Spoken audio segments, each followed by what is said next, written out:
Bir xoşbəxtlik görəndə niyə ağlayır adam? Bəlkə xoşbəxt olmağa ümid bağlayır adam. Sən xoşbəxt sonla bitən filmə ağladın mı heç? Sən xoşbəxt adamlara həsəd apardın mı heç? Sənin də ürəyindən xoşbəxt olmaq keçdi mi? Sevilmək istədin mi xoşbəxt adamlar kimi?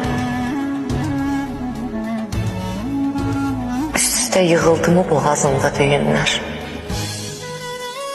Gözündən damladı mı köksünə ötən günlər? Titrəməkdən sənin də əllərin yoruldu mu? Xoşbəxt adam görəndə heç gözlərin doldu mu?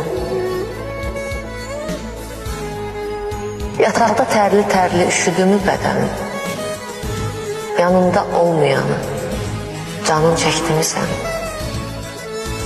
Yolunu gözlədin mi gəlməyən bir adamın? Sən heç ölü bildin mi ölməyən bir adam? Yalancı gülüşləri sezdirdin mi üzündə? Sən də bütün bunları yaşadın mı? Düzündür. Düzündür, belə həyat səni də yordu mu heç?